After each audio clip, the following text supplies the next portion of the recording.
നമസ്കാരം, മലയാളി വാർത്തയിലേക്ക് സ്വാഗതം. തനിക്ക് ADHD രോഗാവസ്ഥയുണ്ടെന്ന് വെളിപ്പെടുത്തി നടൻ ഫഹദ് ഫാസിൽ രംഗത്ത് വരികയാണ്. കുട്ടികളായിരിക്കുമ്പോൾ തന്നെ ADHD കണ്ടെത്തിയാൽ ചികിത്സിച്ച് മാറ്റാമെന്നും എന്നാൽ തനിക്ക് 41 വയസ്സിൽ കണ്ടെത്തിയതിനാൽ ഇനി അത് മാറാനുള്ള സാധ്യതയില്ലെന്നും ഫഹദ് പറയുന്നു. കോതമംഗലത്തെ പീസ് വാലി ചിൽഡ്രൻസ് വില്ലേജ് നാടിന് സമർപ്പിച്ചുകൊണ്ട് സംസാരിക്കുകയായിരുന്നു ഫഹദ്. പല പ്രാവശ്യം ADHD എന്ന് കേട്ടിട്ടുണ്ടെങ്കിലും പലർക്കും ഈ രോഗത്തെപ്പറ്റി കൃത്യമായ ധാരണയില്ല. എന്താണ് ADHD എന്ന് വിശദമായി അറിയാം. സാധാരണ കുട്ടികളിൽ അപൂർവമായി മുതിർന്നവരിലും ഉണ്ടാകുന്ന നാഡീവ്യൂഹ വികസനവുമായി ബന്ധപ്പെട്ട ഒരു തകരാറാണ് attention deficit hyperactivity syndrome അഥവാ ADHD.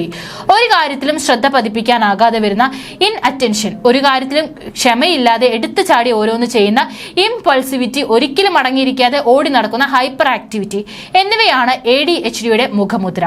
അവസാനമായി പറഞ്ഞ ഹൈപ്പർ ആക്ടിവിറ്റി പല കുട്ടികളിലും ചെറുപ്പത്തിൽ ഉണ്ടാകാറുണ്ടെങ്കിലും ചിലരിൽ മുതിർന്നാലും അത് മാറിയെന്ന് വരില്ല. ADHDയെ കുറിച്ച് കൂടുതൽ വ്യക്തമായി പറയാം. 1. മറവി. ഫോൺ ഫ്രിഡ്ജിൽ വെച്ച് മറക്കുക, ഏതെങ്കിലും മുറിയിലേക്ക് കയറിയ ശേഷം എന്തിനായിട്ടും അങ്ങോട്ടേക്ക് പോയതെന്ന് മറക്കുക എന്നിങ്ങനെ ഹ്രസ്വകാല ഓർമ്മ നഷ്ടപ്പെടുന്ന അവസ്ഥ ADHD ലക്ഷണമാണ്. വിവരങ്ങളെ ശേഖരിച്ചു വെക്കാനുള്ള തലച്ചോറിന്റെ ശേഷിയുള്ള തകരാറാണ് ഈ ഓർമ്മക്കുറവിന്റെ കാരണം. 2. സമയക്ലിപ്തത ഇല്ലായ്മ.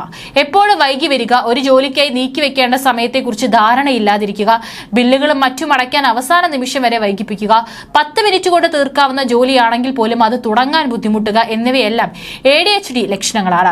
തലച്ചോറിന്റെ പ്രീ ഫ്രോണ്ടൽ കോർട്ടക്സ് സജീവമല്ലാത്തതിനെ തുടർന്നാണോ, ഇത് ഉദ്ദീപിപ്പിക്കുന്ന ഡോപ്പമിൻ തകരാറുകളെ തുടർന്നോ ഒക്കെയാണ് ഇത് സംഭവിക്കുന്നത്.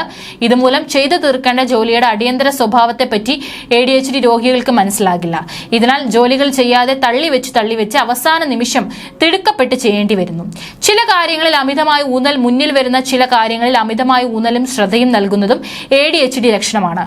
ഉദാഹരണമായി, ഏതെങ്കിലും ഹോബിക്കായി മണിക്കൂറുകൾ ചിലവഴിച്ച് സമയബോധമില്ലാതെ മറ്റു ഉത്തരവാദിത്തങ്ങൾ അവഗണിക്കുന്ന സ്വഭാവം, ചെയ്യുന്ന ആ പ്രവൃത്തിയിൽ നിന്ന് ശ്രദ്ധ തിരിക്കാൻ തന്നെ ബുദ്ധിമുട്ടായെന്ന് വരാം. വീട് പൂട്ടി പുറത്തിറങ്ങിയിട്ടും സംശയം തീരാതെ 3, 4, 5 തവണയൊക്കെ തിരികെ പോയി വീണ്ടും പരിശോധിക്കുന്നതൊക്കെ ADHD ലക്ഷണമാണ്. ഡോപ്പമിൻ പോലുള്ള ന്യൂറോ ട്രാൻസ്മിറ്ററുകളുടെ നിയന്ത്രണവുമായി ബന്ധപ്പെട്ട തകരാറുകളാണ് ഈ ലക്ഷണങ്ങൾക്ക് പിന്നിൽ. അലഞ്ഞു നടക്കുന്ന മനസ്സ്, പൊട്ടിയ പട്ടം പോലെ അലഞ്ഞു തിരിഞ്ഞു നടക്കുന്ന മനസ്സാണ് മറ്റൊരു ലക്ഷണം. ചിന്തയിൽ മുഴുകി പുസ്തകത്തിലെ വായിച്ച പേജ് തന്നെ വീണ്ടും വീണ്ടും വായിച്ചുകൊണ്ടിരിക്കുക, സംസാരിച്ചുകൊണ്ടിരിക്കുമ്പോൾ വിഷയത്തിൽ നിന്ന് തെന്നി മാറി മറ്റെന്തൊക്കെയോ സംസാരിക്കുക, ചിലപ്പോൾ മറുവശത്തിരിക്കുന്ന ആളിനെ തന്നെ ശ്രദ്ധിക്കാതെ വേറെ എന്തൊക്കെയോ ചിന്തിച്ചുകൊണ്ട് തെന്നി മാറുക എന്നിവയെല്ലാം ADHD മൂലം സംഭവിക്കുന്നതാണ്. തലച്ചോറിലെ ഡീഫോൾട്ട് മോഡ് നെറ്റ്വർക്കിന്റെ അമിത പ്രവർത്തനം മൂലമാണ് തലച്ചോർ അറിയാതെ ഈ പകൽക്കിനാവുകളിലേക്ക് വഴുതി പോകുന്നത്. നിരാകരണങ്ങൾ അസ്വസ്ഥമാക്കും. ADHD രോഗികൾക്ക് എന്തെങ്കിലും കാര്യത്തിൽ നേരിടുന്ന നിരാകരണങ്ങളെ കൈകാര്യം ചെയ്യാൻ ബുദ്ധിമുട്ടായിരിക്കും. പ്രതികൂലമായ വിധിയാണ് ഉണ്ടാകാൻ പോകുകയെന്ന അമിത ചിന്ത, ഉത്കണ്ഠ, സമ്മർദ്ദം എന്നിവ ഇവർക്കുണ്ടാകും. നിരന്തരമായി ഇവർക്ക് സമാശ്വാസം നൽകിക്കൊണ്ടേയിരിക്കേണ്ടതായി വരും.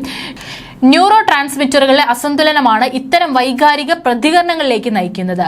ADHD വരാനുള്ള കാരണങ്ങൾ ഇന്നും അജ്ഞാതമാണെങ്കിലും നമ്മുടെ ജനിതകത്തിന് ഇതിൽ മുഖ്യ പങ്കുണ്ടെന്ന് കരുതപ്പെടുന്നു.